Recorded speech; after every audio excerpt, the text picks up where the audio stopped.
Oh, sorry. I'm Janine. And I'm Derek. And we are. And this is part 2 of Part our two. labor delivery video because Labor the and first part delivery. was getting pretty long and we talk a lot. But that's okay because we're going to wrap it up in this one. Yes, we will. Okay. Okay, big man. It's okay, buddy. So, where were we?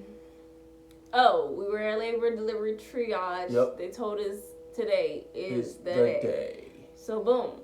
Had to recall him because he was visiting family. Yep.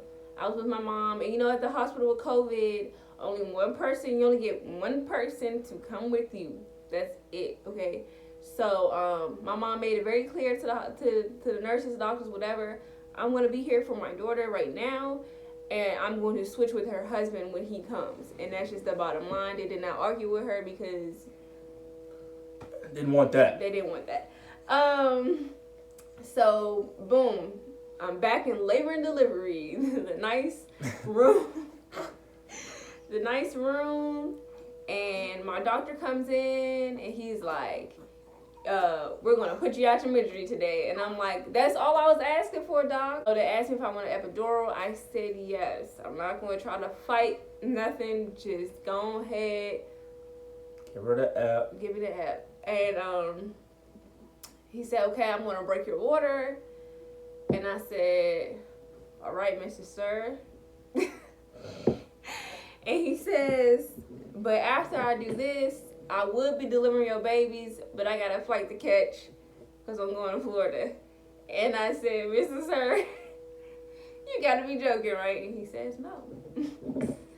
But luckily, the other doctor that was going to be delivering my babies, I met her in labor delivery 3 times. So I felt pretty comfortable. So he went ahead, broke my water. Did they break my water first or did I get the epidural first?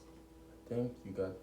I'm not sure. I wasn't I'm there. not sure. It was one or the other. When I got the epidural, I'm not going to say it hurt, but when you're carrying twins and you got to like bend over like this, it just Stay was still. very uncomfortable. Yeah. The lady is telling me like, you have to hunch over. I said, Miss Ma'am, I have 2. I cannot hunch over like that.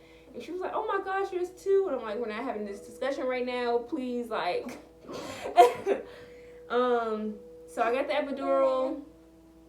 You are just so talkative today. I got the epidural and I was great. I was like, this is great. It was great. It's great. Then by this time, once the epidural was kicking in, that's when Derek had arrived. My mom was leaving, and she wishes the best of luck, and yeah. Then after that, everything was just such a blur. It was a blur. She got the epidural. Water was broken by the doctor. So when I got there, she was pretty much, But they stuck that catheter up there. Oh, go ahead, talk about I'm it. sorry. Go ahead. It's okay. They stuck that catheter up there because, you Can't move. You can't go move. pee. You can't do anything. So they had to stick something up there for her hearing. Baby boy. So after they did all that, I arrived and she was pretty much laying down, chilling. Yeah. So I told her, and we agreed to both get some rest before it was time. No, that's why my pains. Remember my pains that kicked in? Yeah, no. Oh, okay. Oh, sorry. We got rest. We got rest twice. Oh, okay. So we got rest. Woke up. They came and checked her, see how far dilated she was. I was not pushing on nothing. And she started to get more pains, and the epidural was like, I'm not gonna say it was wearing off, but I guess it was too weak because her contractions were out of this world. It wasn't even the contractions. It was more so the pressure. Yeah, the pressure of this boy's head was crazy. That was already in the birth canal. But I was only 4 centimeters dilated, so they really couldn't do anything. They really couldn't do anything. So she was in there hollering. Screaming. So I was talking to the nurses and the doctor. It's like she might have to get a C-section because I was screaming at him. She might push, and that's gonna mess up everything, as you guys know, when she's not dilated all the way. I specifically told Derek. I said, Derek, tell them to cut me open and take these babies out. That's what our words were. Now, because I felt like I had to poop so bad. And everybody's like, no, don't push. You can't push right now. And I'm like, if y'all don't take these kids out of my stomach, I'm going to poop. So, talk to the doctors. They have one little medicine that they could put in her, was it your IV or what was it? Yeah, it was my epidural. They were going to put it in my epidural. Yeah, they was going to put it in an epidural to make it a little bit stronger. And they were telling us, oh, it should work. Maybe it'll work. I'm like, I don't need a maybe. I need that shit to work. It to work. We need it to work. So the doctor came up. They said it'll take 5 to 10 minutes to kick in. They did it. She was screaming. And then, like, the 5th. After a while, I was like... She's just, like, refreshed. Went to sleep. We both went to sleep. And this is the craziest part right here. And I'm going to let Janine tell it. Okay. I was so delusional. We were both delusional. That I got some good sleep. It was about like, 2 hours? 2-3 hours. 2 or 3 hours sleep. Oh, I just wake up and it's just this bright light in my face. I know, right, son? This bright light in my face. Everybody's putting on scrubs. Derek's looking at me. I'm looking at Derek like, yo, what is going on? Like, I just woke up. What happened in 2-3 hours? And the doctor, she was like, okay, get ready, let's go. We ready for what? And it was time to push. And I was so nervous because I legit just woke up. I'm out of it. And I'm just like, I can't believe this is happening right now, but I guess this is what I asked for, so I better suck it up and like push. I have no choice. So she was ready to push and everybody was ready. I was nervous. We thought my okay, listen, let me pass explain. out. I was gonna pass out. I'm telling you, I felt it. Like I passed out one time before and I felt the same damn way. But I just knew in my heart I could not pass out and leave her alone with them damn doctors. It was just, I was not gonna do it. They was offering me a chair. I was like, no, miss ma'am, I'm gonna stay my ass right here. They gave him a bag, throw it back. Gave me a throw it back and everything. But after a while, like after 2 minutes into it, I started to get used to it once I seen like her pushing. And so he had to grab my leg, I had to grab my leg, and then they was just like, I didn't grab your leg, did you? Yes I did. I had to grab my leg because the ladies told me to. And she was pushing and pushing and pushing. I was pushing. I was making the ugliest faces because I thought that was gonna help me.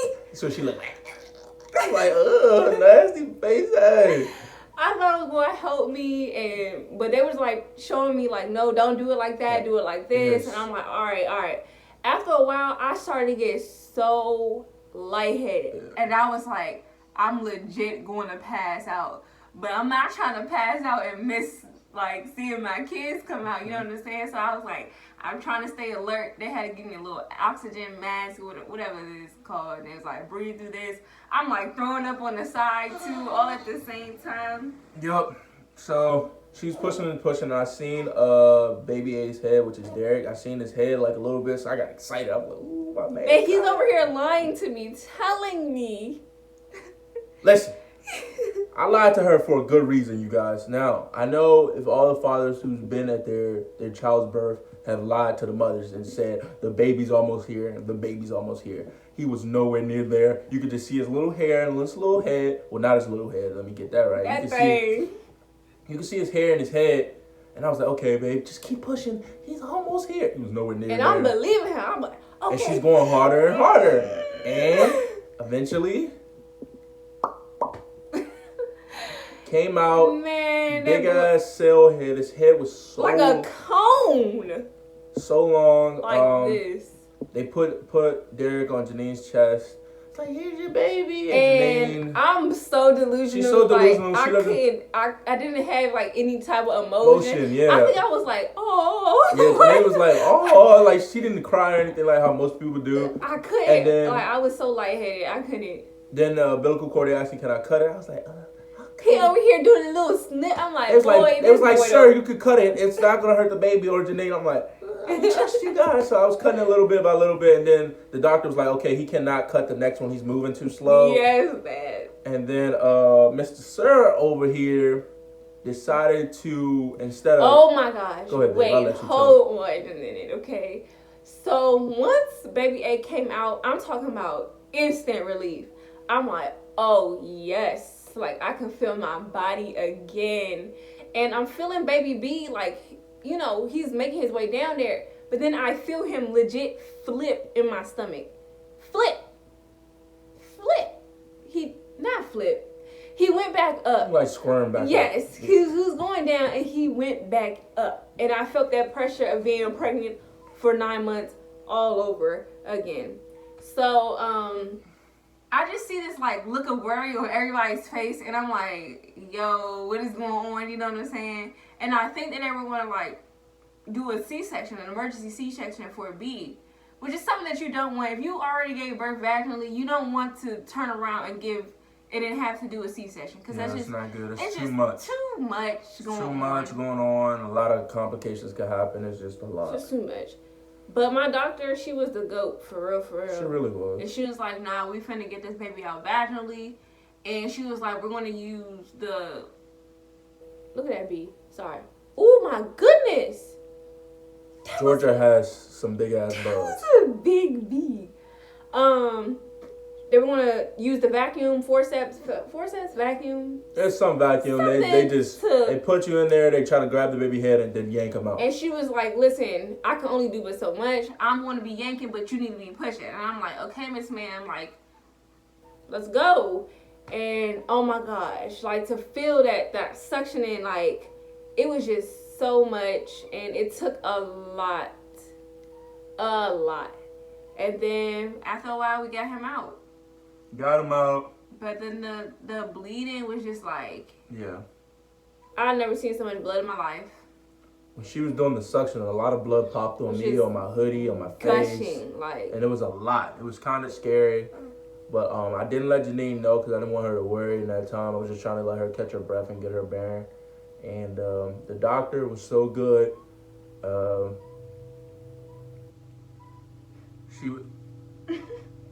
I'm not sure if you guys can hear that. Newborns make some weird noises. He's cooing right now. But yeah, the doctor helped Janine, and I pretty much hemorrhaged. Yeah, she hemorrhaged twice. They had to give her a blood transplant or blood transfusion. Sorry, blood transfusion.